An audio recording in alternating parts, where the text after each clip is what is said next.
Kaixo, Amaia Arroyo naz, eta bideo honetan nortasun digitalari buruz hitz egingo dotzuet.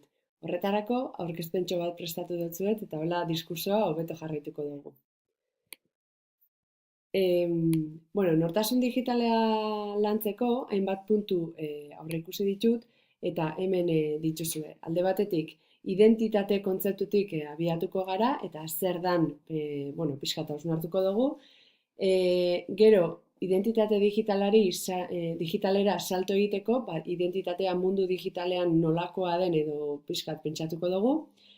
Gero, ikusiko dugu nola eraikitzen den eta nola elikatzen den, eta azkenik implikazioak, dituen implikazioak aipatuko ditugu, batzuk behintzat, orokorrenak.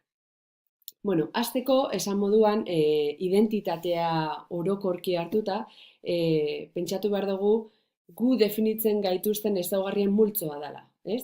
Orduan, ezaugarri horien artean badaude ezaugarri sozialak, sexualak, kulturalak, hainbat eta hainbat, ez? Orduan, horiek guztiak kombinatuta sortzen da, gu definitzen gaituen izaera berezkoa edo bakarra, ez? Orduan, horregatik bakoitzak bere identitatea dauka. Era berean, aitorpen sozial bat ere bada, ez? Horrek esan nahi du,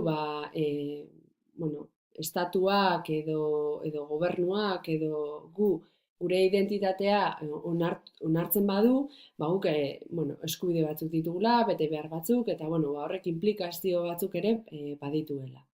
Orduan, identitatea horrela ulertu daiteke, hau da, ezaugarri multzo bat, definitzen gaituena, eta eskubideak eta bete beharrak implikatzen dituen kontzeptu bat.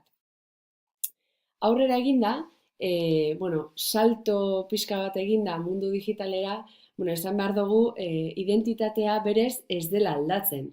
Hau da, identitate digitala edo nortasun digitala esaten dugunean, abizen bat jartzen dutzagu, baina berez berdina izaten jarraitzen du, ez? Orduan, identitate bakarra daukagula pentsatu behar dugu, ze ez gara desberdinak pantaila edo gailu bat erabiltzen dugulako, ez? Pertsona eta izaera berdina jarraitzen dugu izaten. Orduan, sarean erakusten eta egiten dugunak definitu egiten gaitu, baina hori gertatzen da mundu analogikoan, nolabait esateko, mundu analogikoan ere bai, ez? Nik erakusten dudana eta nik egiten dudana eta zer esaten dudan, zer egiten dudan, zeinekin mugitzen naizen, eta hori guztiak definitu egiten nau eta nire identitatea markatzen du, ez? Besteekiko. Orduan, sarean edo ingurune digitaletan gauza bera gertatzen da, bale? Baina, baditu ezaugarri berezi batzuk, bereziak izatea baino ahaztu egiten zaizkigunak noizean behin eta komeni dena ona ekartzea. Orduan, esaten dugunean nola eraikitzen dela elikatzen da nortasun digitala, osagai konkretu batzuk ditu. Hau ez da nire ideia, da Castañeda eta Kamatxoren ideia da, 2012koa, pasatu dira ja urtetxo batzuk, baina oso interesgarria da horrela ulertzea nortasun digitala. Zergatik, ez dagoelako soilik gure esku. Eta kontzeptu horretaz kontziente izatea oso garrantzitsua da, beharrezkoa esango nuke. Zergatik, badagolako parte bat, edo zati bat, hemen zea horretan, irudi horretan parte personal bezala agertzen dana, eta hori da zer erakusten dudan nik. Orduan, nik zer igotzen dudan internetera, igotzen ditudan bideoak, igotzen ditudan argazkiak, igotzen ditudan edo idazten ditudan iritziak. Horrek guztiak niri buruz asko esaten dau, eta nire identitatea edo nire nortasuna eraiki egiten du.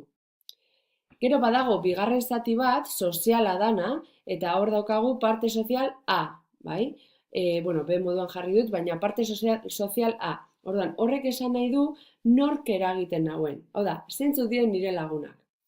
Pentsatu ezagun, pixka bat atzera eginda, kuadrillan eta gaztetan ibiltzen ginenean, askotan, zeinekin zabiltza, bale, eta pixkat ondorioak ateratzen ziren, ez?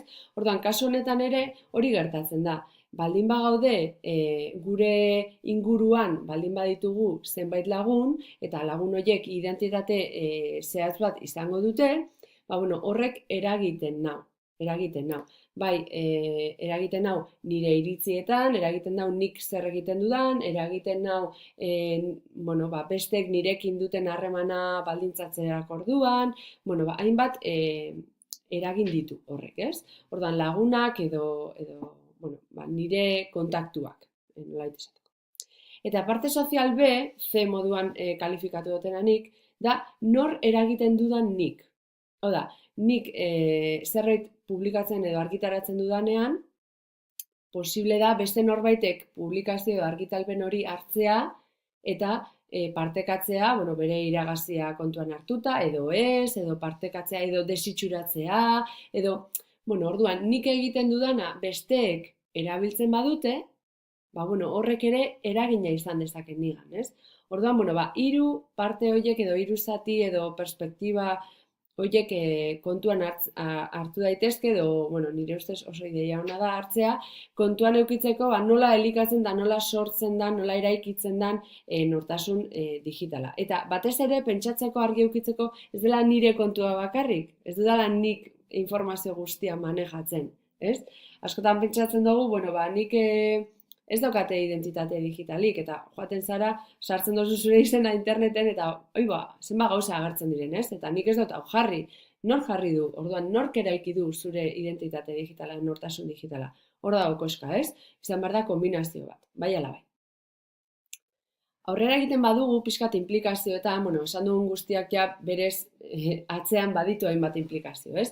Baina izango litzake pixkat pentsatzea alde batetik, eta lehenik eta behin, argi eduki behar dugu danak daukala bere alde ona eta bere alde txarra. Txanpon bat bezala ulertu behar dugu. Txanponak beti daukate alde bat eta beste bat. Daukate una cruz y una cara, ez? Erderaz esaten da moduan.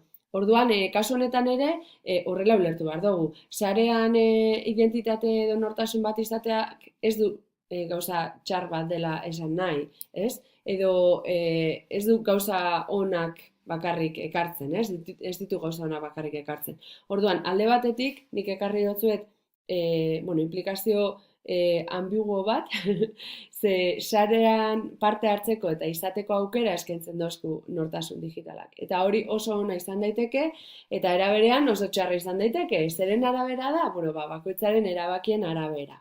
Bai, eta norberaren balioen arabera, eta norberaren erabakien arabera. Orduan, nortasun digitala izateak, edo garatzeak, edo elikatzeak, nik ontzat hartzen dut implikazio hau, ez? Nik hiritar bezala parte hartu dezaket beste ingurune batean, ingurune erreal batean, ez da mundu virtual bat, non, bideojoko baten gauden, ez mundu erreala da, nahiz eta digitala izan. Orduan, sarean izateko eta parte hartzeko aukera. Beste gauza bat, hau da, honekin lotuta, noski, parte hartzearen implikazio errealak, ez? Horrek esan nahi du, egiten duguna, sarean egiten dugunak, eduki ditzakela implikazioak, adibidez, marko legalean, edo lan bat aurkitzeko, ez? Osea, benetan gero mundu analogikoan, nik esatu duten moduan, benetazkoak izan daitezkeen gauzak, ez? Orduan, mundu horretan egiten dugun parte hartzea, egiten ditugun ekarpenak, egiten ditugun harremanak, gauza guztiak errealak dira. Eta horregatik, implikazioak ere errealak dira. Eta beste, implikazio, garrantzitsu bat da, pentsatzea, ingurune digitalaren iraunkortasunean, ez? Iraunkortasunean. Horrek esan nahi dau, orain arte, badira urte batzuk, ez? Ingurune digitaletan mugitzen garela. Baina, orain arte ez dugu bizi izan horrelakorik. Lehen egiten zuen gauza bat, eta urte batzuk pasata, desagertu egiten zen, edo ahaztu egiten zen, gaur egunez.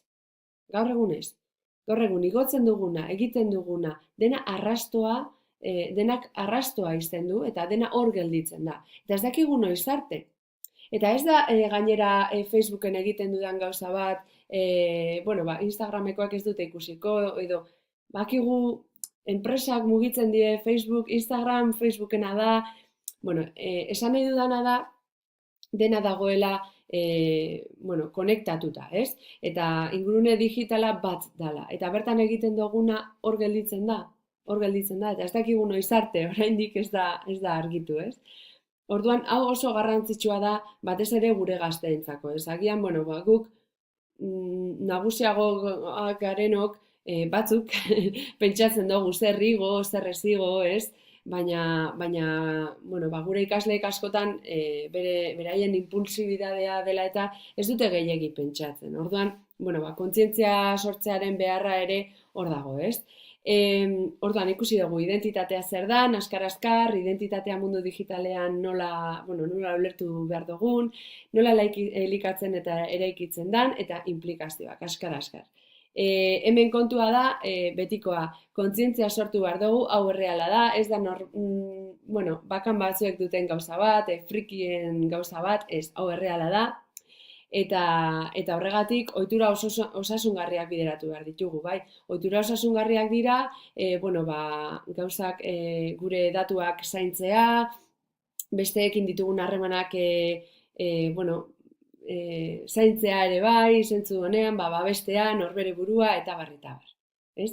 Orduan, bueno, nortasun digitalaren inguruan hitz egin dugu, espero dut baliagarria izatia, eta pixkat bidea argitzen laguntzea. Eskerrik asko.